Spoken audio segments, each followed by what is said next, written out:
Hello guys, good morning সবাইকে। কেমন আছো সবাই? আমি তারা আমার নতুন একটি ব্লগে তোমাদের সবাইকে ওয়েলকাম জানাই। আর আগের দিনে রাত্রিবেলা দেখিয়েছিলাম আরশিরা আমাদের সাথে আসছিল। এই যে আরশি এখন আমার সাথে পেছনে আছে, বকছে। আমি এই ঘুম থেকে উঠে ব্রাশ করতে চলে এসেছি। তো আরশিও বলছিলাম একসাথেই ব্রাশ করব, কিন্তু আমার বাবু এখনও ওঠেনি। তো যাই হোক, আমি উঠে ব্রাশ ট্রাশ করে এখানে চলে এসেছি টিফিন বানাতে। সকালের নাস্তাতে আজকে আমি বানাবো প্যানকেক। আর এই প্যানকেকটা বানানোর জন্য আমি এখানে কলা, আন্ডা, ডিম, দুধ আর একটু আমি গুড় দিয়ে করেছিলাম। আমি যেহেতু চিনিটা অ্যাভয়েড করে চলি, যার জন্য চিনি দিয়েছিলাম না।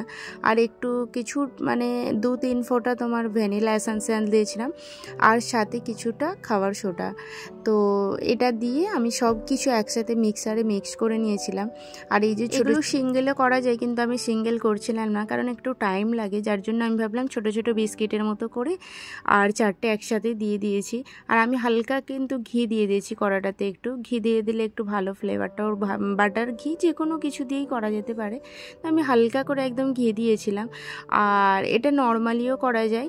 নর্মালি বলতে কি, আমি একটু বেশি টাইম নিয়ে এটা করেছি, যাতে ভেতরটা একটু ভালো করে ভেপে যায়।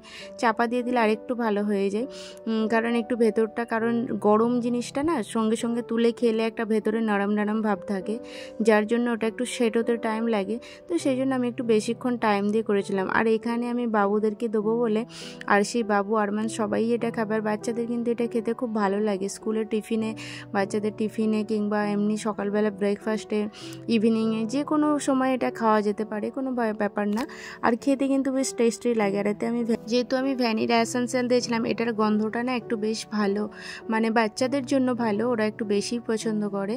তো খাওয়া দাওয়া ওদেরকে করিয়ে দিয়েছি। আর বাবু কিন্তু এখনও খায়নি, ওকে ওর পাপা একটু ভেতরে খাওয়াচ্ছে, কারণ ও একটু বেশি টাইম নেয় এখন খেতে। বাড়িতে যেই থেকে আছে না, স্কুলটা এখন গরমের জন্য ছুটি, তো যার জন্য বাড়িতে থাকে। আর বাড়িতে বসে বসে না খেতে অনেকটা লেট করে। স্কুলের টাইমটাতে যেমন 10 মিনিট 15 মিনিটের খাওয়া কমপ্লিট হয়ে যেত, এখন দেখছি অনেকটা লেট করে খায়। যার জন্য আমি ওর বাবাকে বললাম একটু বাবুকে খাইয়ে দাও, কারণ ও একটু টাইম নিয়ে খাবে। আর আমি তাহলে এদিকে রান্নাটা বসিয়ে দিই। তো রান্না বসানোর জন্য আমি এখানে করলা আলু ভাজা করব। আর কিছু কচু আছে সামনে, কচুগুলো আমি কেটে নিয়েছিলাম। তো কচু দিয়ে মাংস দিয়ে করব। আর ওতে কিন্তু আলুও দেবো, যেহেতু রাজা কচু খায় না। আমার কিন্তু কচু এত ভালো লাগে খেতে, মানে মাংসের সাথে বিশেষ করে খেতে ভীষণ ভালো লাগে। তো রাজা ওটা খায় না, যার জন্য ওর জন্য আমাকে আলু দিতে হবে।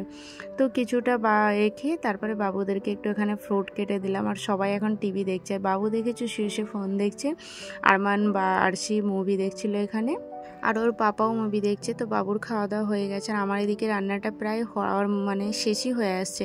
আর করলা আলুটা না আমি এমনভাবেই ভাজাটা রাখি, কারণ এটা আমি কোনো রকম লঙ্কা গুঁড়ো দেই না, শুধু হলুদ, নুন আর কাঁচা লঙ্কা দিয়ে ফ্রাই করি বলতে কি একদম সে পুড়িয়ে ফেলি না, একদম একটু হোয়াইট ভাবটা রাখলে না দেখতেও ভালো লাগে, আর খেতেও কিন্তু এটা বেশি টেস্টি হয়।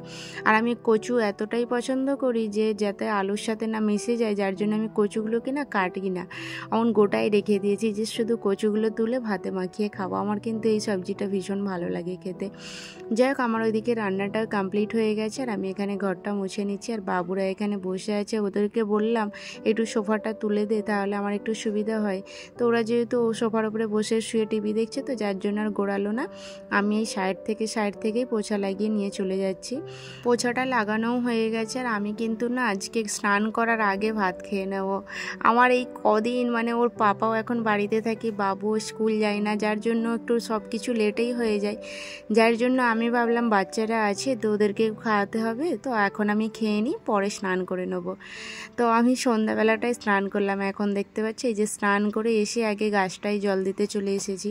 আর আমার না এই গাছটা কী করে শুকিয়ে গেছে আমি কিছু বুঝতে পারছিলাম না, যে কেন গাছটা সকালে রোজ মানে সকালে আমি পানি দিই না, বিকালেই পানি দিই, কিন্তু তারপরেও দেখছি গাছটা শুকিয়ে গেছে।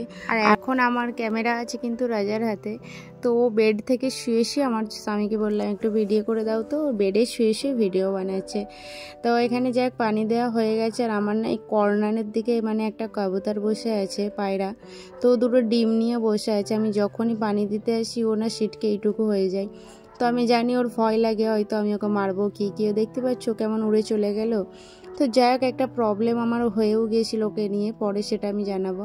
তারপরে আমি না ওখান থেকে মানে গাছে পানি টানি দিয়ে চলে এসেছি এখন নিচে। আর দিদি ভাই এখানে নিচে ওয়েট করছিল আমার জন্য। আমি যাবো এখানে যে মার্কেটটা বসে বৃহস্পতিবারে, আমি ওই মার্কেটেই চলে আসছি এখন। দিদি আমি দুজনেই চলে এসেছি। আর বাড়িতে কিন্তু রাজা, বাবু, আরমান, আরশি সবাই আছে। জেজু, আমি আর দিদি আসলাম। যেহেতু একদম আমার বাড়ির সামনে, বাড়ি থেকে 2 মিনিট লাগে হয়তো আসতে, কমসে কম, মতলব খুব বেশি না, বাইকে 2 মিনিটই লাগে। তো এই মার্কেটটা এত বড় বসে না, বৃহস্পতিবারের মার্কেট এটা, যত রকমের জিনিস খুঁজবে ঠিক পেয়ে যাবে। আমরা এখানে দিদি এই যেটা লেফট সাইডে হাতে যেটা রয়েছে লিপস্টিকটা নিয়ে এসেছে। তো দিদি সেম কালার খুঁজছে। সেম কালার তো পাওয়া সম্ভব না, যেহেতু কোম্পানি কি কোম্পানির আছে সেটা জানা গেলে জানা যেত। ওর কিন্তু যে লিপস্টিক দিদি নিয়ে এসেছে ওর কোনো লেভেল নেই, গায়ে কোনো নাম্বার নেই, পুরো সব চটে চলে গেছে। তা আমি বলছিলাম দিদি তুমি কি করে বুঝতে পারবে কালার, একবারে যদি সেম কালার নিতে চাই তাহলে তো একটা ম্যাচের মতলব কোনো নাম্বার হলেও সেটা ভেবে ধরা যাবে, কিন্তু কিসের ওটা কিছুই বোঝা যাচ্ছিল না। যাই হোক, আমি এখান থেকে 2টো সেফটি পিন আর একটা বাবুর পাউডার রাখার ডিব্বা নিয়ে নিয়েছিলাম।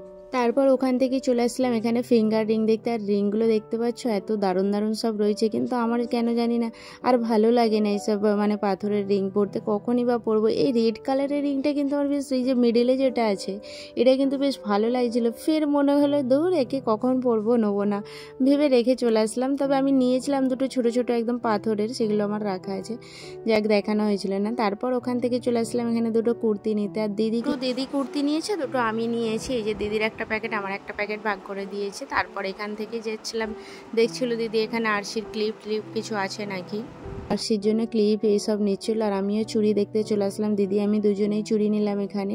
আর আমার না এই কালার, ব্লু কালারের যেহেতু ড্রেস আছে, আমি ভাবছিলাম কি কালার দেখে নেবো। তো সব কিছু যদি কালার ম্যাচ করতে যাই তাহলে এখানে যত চুড়ি আছে সব নিয়ে চলে যেতে হবে। তো আমি যাই 2-3টে কালার পছন্দ করে নিয়ে নিয়েছি, যেগুলো আমার জরুরি দরকার, তো নিলাম। আর যেহেতু সামনে বিয়েবাড়ি আছে, সব কিছু এখন থেকেই মানে কেনাকাটা না চালু করলে হবে না, আর হাতে 15 দিন টাইম আছে। আর আমি বাবুর জন্য একটা খেলনা নিয়ে নিয়েছি। বাবু যখন আসে না সবসময় খেলনা করে, আর আমার বাচ্চা আমার সাথে নিয়ে আমার মনটা ভীষণ খারাপ করছিল। একবার কিন্তু ওর ভিডিও কলও এসে গেছে কি মাম্মা এখনও আসোনি কেন। তো যাই হোক, ওর জন্য একটা খেলনা নিলাম, ও গেলে একদম খুশ হয়ে যাবে। আর এখানে একটা ভালো দেখে বুক নিচ্ছিলাম, তো এই অল ইন ওয়ান বুকটাই নিয়েছি, এতে সব রকমের আছে। আর ওর পাপাকে ফের ফোন করলাম, জিজু ছাড়তে এসেছিলো আর ও আনতে এসেছে এখন। জিজু ছেড়ে দিয়ে চলে গিয়েছিল, কারণ আমাদের 2-2.5 ঘন্টা লেগেছে বাজারের ভেতরে ঢুকে। তো মাথা খারাপ হয়ে গেছে আমার, ভীষণ পা ব্যথা এখন। আমি বাড়িতে এসে আগে একটু চা করলাম। চা যেহেতু সন্ধ্যাবেলা খাওয়া হয়েছিল না, চলে গিয়েছিলাম বিকালেই। তো এসে দিদিরাও এসেছে এখানে, আর খেলনাগুলো নিয়েই এরা খেলতে বসে গিয়েছে।